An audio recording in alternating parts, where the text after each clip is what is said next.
let's plan Disney cruise. Planning any vacation is overwhelming, but it doesn't have to be, especially since I'm here and I'm going to give you some tips. And yes, I am in Animal Kingdom about the ride, the dinosaur ride. Now, when planning a Disney cruise, there's a couple things that you want to think about first, and that's what's most important to you. Is that going on the newest ship with the newest stuff and the high-tech things and stuff like that? Or is it nostalgia and going on the things that have been there for a while and you know are good and they're everybody's favorite because they're, you know, so old and everybody loves them? Or is it that? Now let's go ride Dinosaur. 10 seconds and counting. This is Seeker. Listen up. We've got to get in, grab the iguanodon, and get out before that asteroid hits. Let's roll!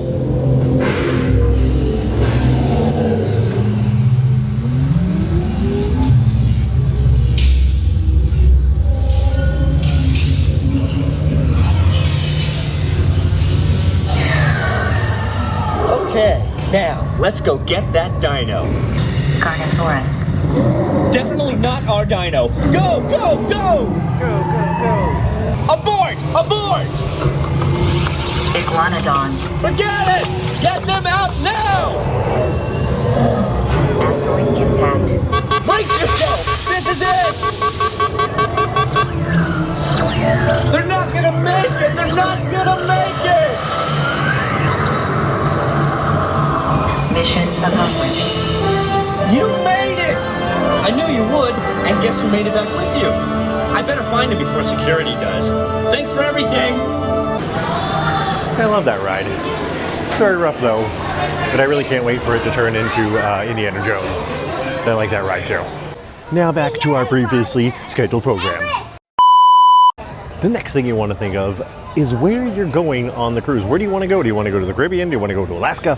Do you want to go across the Atlantic? Because they have those too. But where do you want to go on your cruise?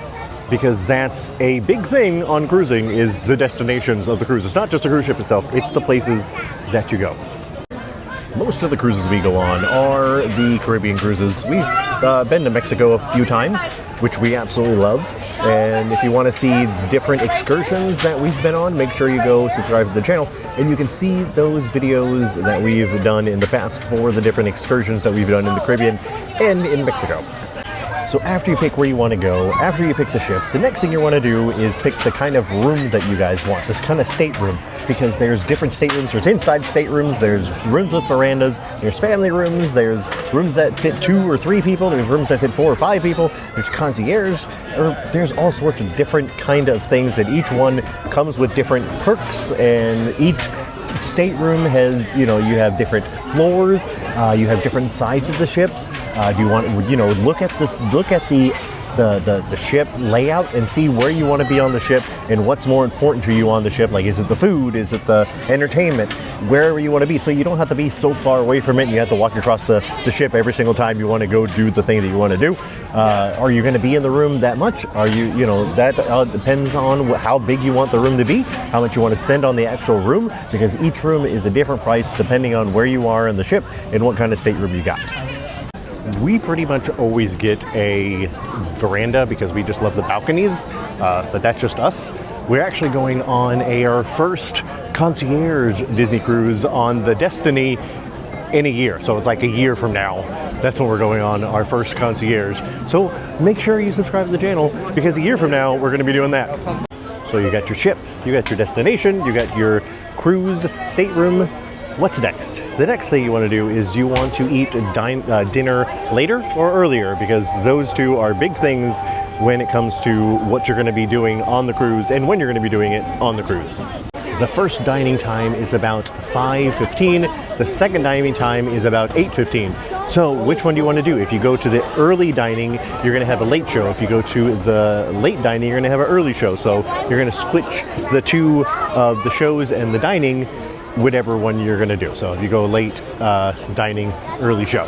We have always done, except for this last time, the early dining, but we actually did enjoy going to the late dining this last time with bigger kids. Smaller kids, not so much. Bigger kids, you can do the late dining. So they just did restart a program called Dine and Play on the Disney Cruise Lines, which is if you have a younger kid and you're at the late dining at 9 o'clock, you can bring your kid to the front of the dining room, and then the Oceaneers Club crew will actually bring your kid from the dining room straight to the Oceaneers Club, and you never have to leave dinner, which is nice. So if your kids get done earlier eating dinner, you can bring them up there, and at 9 o'clock they'll bring them to the Oceaneers Club, so you can stay, enjoy your food, and then leave from dining straight to go to one of the adult shows like Match Your Mate, things like that. So it's really, really nice, and we're going to be going on the Disney Wish on April 11th with 2 of our kids for their birthday. So I think we have late dining as of right now, and if we do, we'll do that because they're definitely going to want to go to the kids club, and we're definitely going to want to stay and not have to leave. So make sure you subscribe to the channel to see that when we get on the Disney Wish in just a little over a month. Oh, do you like my new shirt, by the way? I got a Waves and Wishes shirt on Vistaprint, and if you guys want one, let me know. And I'll see if I can get a store going on if you guys want to support the channel by getting a shirt. And yeah, I love my shirt. I've pretty much been wearing it almost every day since I got it. So the next thing you're going to want to do is figure out what you want to do at the ports that you go to.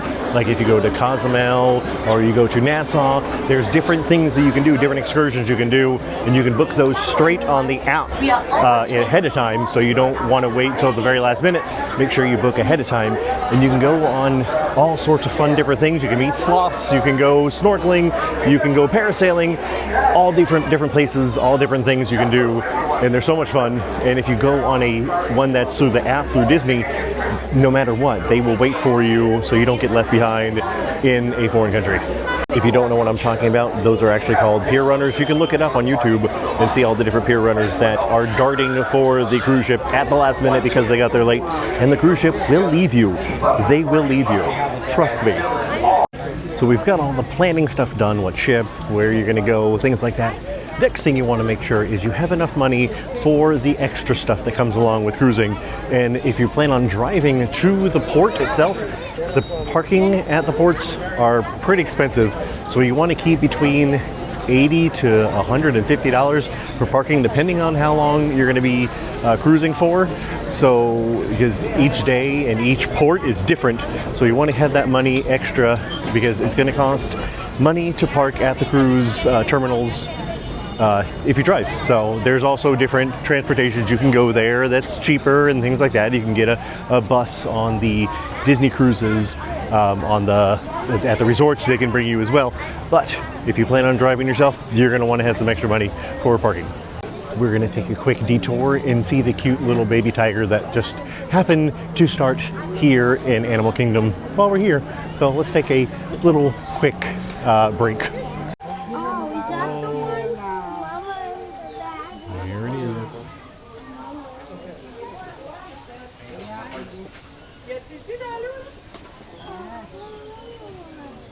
That baby tiger was adorable. Now back to its originally scheduled program. Now I know what we've talked about, it all seems very, very overwhelming, but there is just one big, huge thing you have to remember about going on a Disney cruise. Just have fun!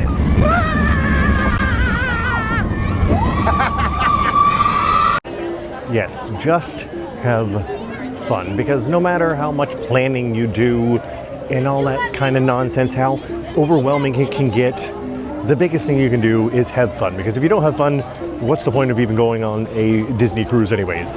So with that being said, make sure to subscribe to the channel if you like videos like this. We'll see you guys later. Remember to love yourselves and each other. Bye-bye.